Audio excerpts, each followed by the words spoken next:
हे पुरुषोत्तम, हे परमेश्वर, यद्यपि आपको मैं अपने समक्ष आपके द्वारा वर्णित आपके वास्तविक रूप में देख रहा हूँ, किंतु मैं यह देखने का इच्छुक हूँ कि आप इस दृश्य जगत में किस प्रकार प्रविष्ट हुए हैं। मैं आपके उसी रूप का दर्शन करना चाहता हूँ। हे प्रभु, हे योगेश्वर, यदि आप सोचते हैं कि मैं आपके विश्व रूप को देखने में समर्थ हो सकता हूँ, तो कृपा करके मुझे अपना असीमित विश्व रूप दिखाइए। तब भगवान श्री कृष्ण कहते हैं, हे अर्जुन, हे पार्थ, अब तुम मेरे ऐश्वर्य को सैकड़ों हजारों प्रकार के दैवी तथा विविध रंगों वाले रूपों को देखो। हे भारत, लो तुम आदित्यों, वसुओं, रुद्रों, अश्विनी कुमारों तथा अन्य देवताओं के विभिन्न रूपों को यहाँ देखो। तुम ऐसे अनेक आश्चर्यमय रूपों को देखो जिन्हें पहले किसी ने ना तो कभी देखा है और ना सुना है। हे अर्जुन, तुम जो भी देखना चाहो उसे तत्क्षण मेरे इस शरीर में देखो। तुम इस समय तथा भविष्य में भी जो भी देखना चाहते हो उसको यह विश्व रूप दिखाने वाला है।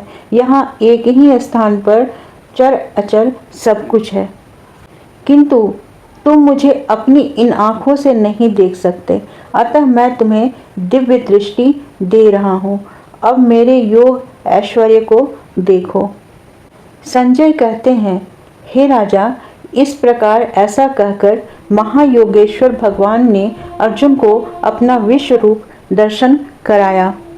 अर्जुन ने उस विश्व रूप में असंख्य मुख, असंख्य नेत्र तथा असंख्य आश्चर्यमय दृश्य देखे। यह रूप अनेक दैवी आभूषणों से अलंकृत था और अनेक दैवी हथियार उठाए हुए था। यह दैवी मालाएं तथा वस्त्र धारण किए था और उस पर अनेक दिव्य सुगंधियां लगी थीं। सब कुछ आश्चर्यमय, तेजमय, असीम तथा सर्वत्र व्याप्त था। यदि आकाश में हजारों सूर्य एक साथ उदय हों तो उनका प्रकाश शायद परम पुरुष के इस विश्व रूप के तेज की समता न कर सके। उस समय अर्जुन भगवान के विश्व रूप में एक ही स्थान पर स्थित हजारों भागों में विभक्त ब्रह्मांड के अनंत अंशों को देख सका।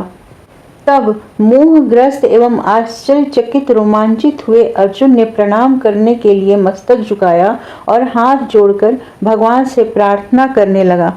अर्जुन ने कहा, हे भगवान कृष्ण, मैं आपके शरीर में सारे देवताओं तथा अन्य विविध जीवों को एकत्र देख रहा हूँ। मैं कमल पर आसीन